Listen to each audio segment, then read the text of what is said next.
ஓம் நமோ வெங்கடேசாயா.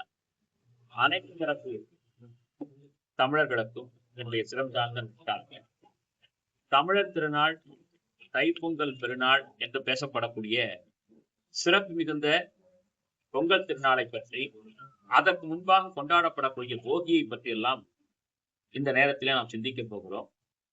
பொதுவாக நன்றி அறிவிக்கக்கூடிய பழக்கம் தமிழர்களுக்கு மட்டுமே உண்டு.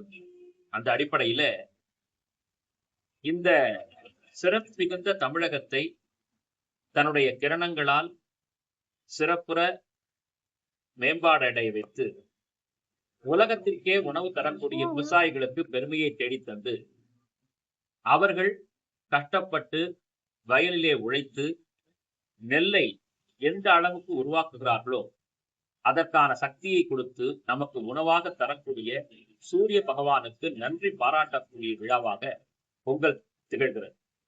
அதற்கு முன்பாக போகியை இந்திர விழாவாகவும் பெரியோர்கள் கொண்டாடி இருக்கிறார். அந்த அடிப்படையில் சொல்லும் பொழுது சூரிய பகவானுக்கு முன்னவனாக இந்திரன் கருதப்படுகிறான். எனவே இந்திரன் தான் மழையை தருகிறான். மழை என்பது தாய்ப்பாலை போன்றது.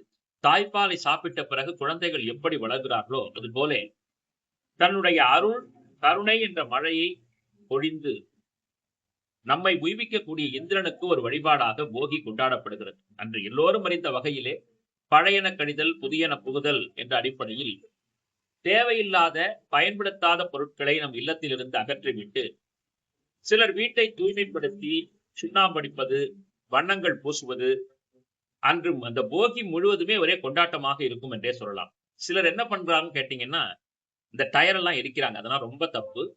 மாசு, கிட்டத்தட்ட மாசு அதாவது இந்த ஒட்டுமொத்தமா சொல்லும் பொழுது இந்த உலகத்திற்கே மாசு அடையக்கூடிய நிகழ்வாக அந்த சூழல் ஏற்பட்டுவிடும்.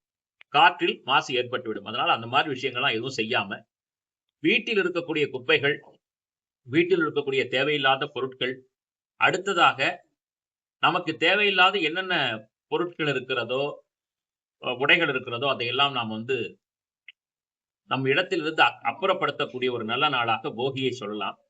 அந்த போகி திருநாளை கொண்டாடிய மறுநாள் பொங்கல் வருகிறது. பொங்கல் அன்று காலையில் எழுவது சூரியனை மட்டுமே மையப்படுத்தி அந்த வழிபாட்டை நம்ம தமிழர்கள் அமைத்திருக்கிறார்கள். அந்த பொங்கலை செய்யும் பொழுது பொங்கும் மங்களம் எங்கும் தங்கும் என்று சொல்லக்கூடிய வகையிலே அன்று முழுவதுமே, அந்த வருடம் முழுவதுமே சூரிய பகவானுடைய அருளால் எல்லோருக்கும் நல்லதோர் வாழ்வு, மங்களகரமான வாழ்வு கிடைக்கும் என்பதில் ஐயமில்லை. பொங்கல் அன்று அற்புதமாக பானை வைத்து அதிலே பச்சரிசி பொங்கலிட்டு கரும்பு வைத்து அற்புதமாக வழிபாடுகளை நாம் நிகழ்த்தி சூரிய பகவானுக்கு நம்முடைய மரியாதையை, நன்றியை அறிவிக்கிறோம். பொதுவாக இந்த பொங்கல் வழிபாடு என்பது தமிழர்களுக்கான அடிப்படை வழிபாடாக ஒரு அடிநாதமாகவே பேசப்படுகிறது. அதனால் பொங்கல் அன்று அனைத்து தரப்பு தமிழ் பெருங்குடி மக்களும் இதை கொண்டாட வேண்டும். மகர சங்கராந்தி என்கிறோம். அதாவது சங்கராந்தி என்றால் செல்வது, நகர்வது. மகர சங்கராந்தி என்றால் மகர ராசியில் சூரியன் நகரக்கூடிய நாள். உத்தராயண புண்ணிய காலம். 6 மாதங்கள் தெற்கு நோக்கி பயணிக்கக்கூடிய சூரிய பகவான் தை முதல் 6 மாதங்கள் ஆனி மாதம் வரை வடக்கு நோக்கி பிரயாணத்தை துவக்குகிறார். எனவே உத்தராயண காலத்தினுடைய தொடக்க நாளாகவும் அமைவதால் மிகுந்த புண்ணிய ஒரு காலமாக, புண்ணிய திருநாளாக கொண்டாடப்படுகிறது. சரி, எல்லோருக்கும் ஒரு எண்ணம் வரும், பொங்கல் எந்த நேரத்துல வைக்கணும், அந்த பொங்கல் எப்படி எப்படிலாம் பல பேர் பல நேரங்களை சொல்றாங்க, அது எந்த நேரத்துல வைக்கலாம் சொல்லும் போது வைஷ்ணவ சம்பிரதாயப்படி சொல்லும் பொழுது அகோபில மடத்தினுடைய ஆச்சாரியன் ஸ்ரீமத் அழகிசிங்கர் அவர்கள் சாதித்திருக்கக்கூடிய அந்த ஒரு அனுகிரகத்தின்படி காலை 7:30 முதல் 8:15 பொங்கல் வைக்க வேண்டும் என்று சொல்லப்பட்டிருக்கிறது. அழகிசிங்கர் சாதித்தருடைய இருக்கிறார். சரி, அந்த நேரம் இல்லைன்னா வேற எந்த நேரத்துல வைக்கலாம் அப்படின்னு கேட்டீங்கன்னா, விசேஷமாக வியாழக்கிழமை, இந்த தடவை பொங்கல் வியாழக்கிழமையில வருது.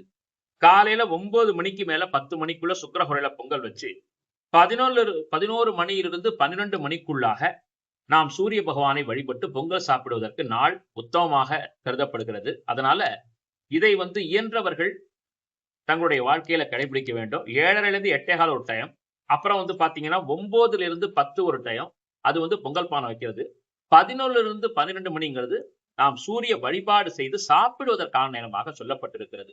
எனவே தமிழர்களான நாம் சூரிய பகவானை இந்த பொங்கல் திருநாளன்று சிறப்பான முறையிலே வழிபட்டு பொங்கும் மங்களம் எங்கும் தங்க வேண்டும் என்று பிரார்த்தனை செய்து எல்லோரும் எல்லாமும் பெற வேண்டும், இல்லாமை இல்லாத நிலை வேண்டும். அதற்கு ஆதி கடவுளாக விளங்கக்கூடிய சூரிய நாராயணரை பிரார்த்தனை செய்கிறேன். நன்றி, வணக்கம்.